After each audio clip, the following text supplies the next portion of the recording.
Welcome, I'm Kinetic Symphony. This is Dave.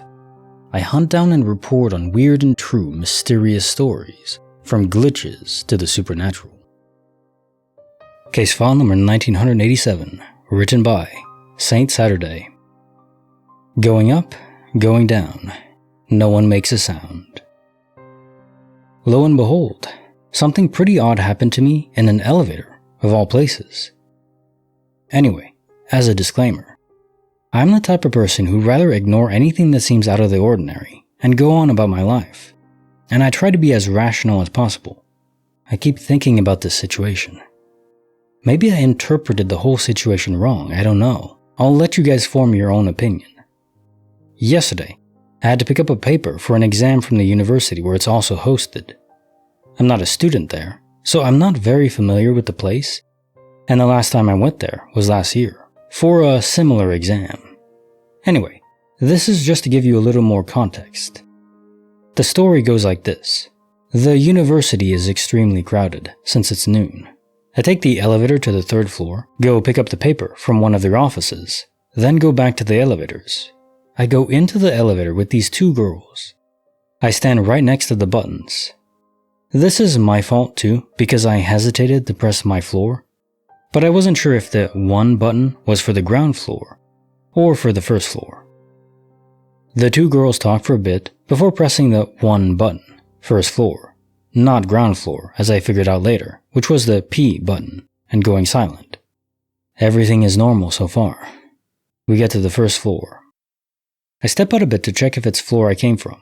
Obviously not. I get back in. The girls, weirdly, don't get off at the floor they pressed, and don't say anything either about it. Okay, maybe they changed their minds, but didn't mention it to each other? Whatever. 3 or 2 people. I can't remember the exact number, but it was more than one person. Get in with us from the first floor. We'll call them the second group for clarity, because it's about to get even more complicated. The second group pressed the buttons for the third floor and the fifth floor. Still normal. Now it gets even weirder though. I honestly really don't understand why I had no reaction or made no move to say anything. By the way, everyone was quiet. Nobody communicated anything to each other, which I really don't get, since everyone who got in the elevator was accompanied by at least one other person. We go back to the damn third floor. On that floor, the two girls get off, the floor that they were previously on with me. Again, maybe they both realized that they needed to get back to the third floor, but somehow didn't mention it to each other, and neither made an attempt to press the third floor button. The second group, the one who pressed the button for the third floor, doesn't get off at the third floor. Instead, another group of these 3 people with coffee cups steps in. And I'm not freaking with you. One of the people with the coffee cups calmly presses the button for the third floor. Finally, another person in the elevator pressed the button for the ground floor. Honestly, I was worried that the elevator would just stay stuck on the third floor. But then I felt it going down and was extremely relieved. We reached the ground floor and I stepped out. Funnily enough, I looked back to see if anyone else got off at the ground floor. Nope, not one, even though there was a person who pressed the ground floor button. I leave the university and focus on finding the bus station, forgetting about the whole thing. I get back home and start thinking about it more in depth. What the frick? Also, why the frick? It's not like anything supernatural or scary happened, besides the weirdly subdued frustration I was feeling because I was unable to leave this damn building already. It just made no sense. It wasn't as if there was one odd person who was acting weird. It wasn't even as if anyone signaled that they pressed the wrong button. Everyone involved in the situation, which, need I remind you, were like 7 to 8 people, behaved illogically, and I don't understand why. It was as if they were mimicking having a destination, when everyone was actually circling back to the third floor. It didn't help that it was silent. No one was communicating anything to anyone like, "Oh, I forgot my bag on the third floor," or anything of the sort. And I also felt a strange sense of calm, mixed with some uneasiness and a sensation I can't describe.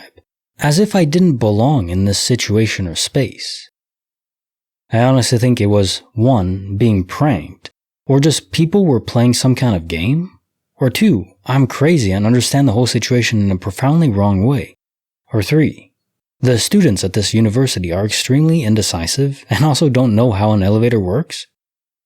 I know I'm probably making a bigger deal out of it than I should. It was just an interesting situation. My life is very mundane in general. Case notes from 1987. Going up, going down. No one makes a sound. It always comes back to elevators, but usually in things disappearing or phasing out from our reality temporarily, or even transitioning to different universes. Something about an enclosed metal box creates this effect. Now, to be fair, it's still a small percentage of total interactions with elevators because people take them every single day, and it's only a very tiny percent of the time that it actually results in a glitch. But there's so many that I can't just toss them away, saying, yeah, there's something up with elevators. I don't know exactly what it is. The enclosure, the metal box, I don't know. Some factor is involved. But this one is unique because it's not really a glitch as we know it. No one disappeared. Nothing all that weird happened. Now, could it have been a prank of sorts with the students there, just pretending to not know what's going on, to be silent, to act like they don't belong, pressing buttons, not getting off, etc.? Sure, I could see that as possible. Though it would require quite a bit of coordination, and it seems like it's not something you do unless you are being recorded for your reaction, and then usually they tell you after the fact, after you've been pranked.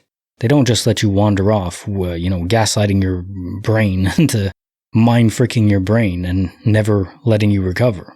Sometimes I guess that's possible that they do, but yeah. If it is a glitch though, it does seem like these people were just placeholders. And I know it's weird to say that, to talk about other people like they're not real, and I would never make that assumption. I don't think anyone should. But in a situation like this, you have to ask yourself, were they real, so-called? Again, if it is a glitch and not a prank, it seems like it's just placeholder NPCs that are just wandering around because they needed something to load in. So the body was there, but nothing attached to it. No soul driving the car. Just autopilot. Case file number 1988. Written by PeckertonDetinctive.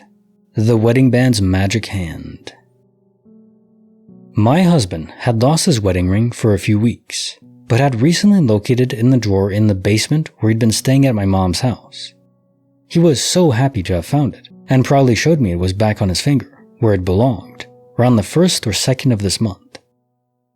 On Monday, November 4th, he had a heart attack. It was a survivable heart attack, but he suffered some trauma with the EMTs after they left, and he ultimately died from their mistake.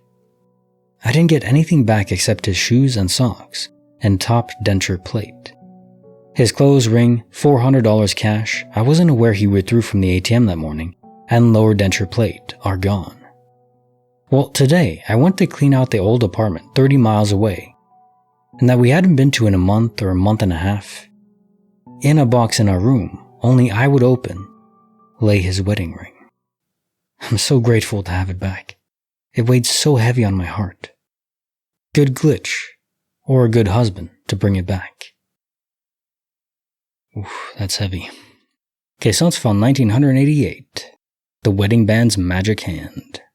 Tremendously sorry for your loss. This kind of blindsided me. I went into the story blind as I was reading it, and damn.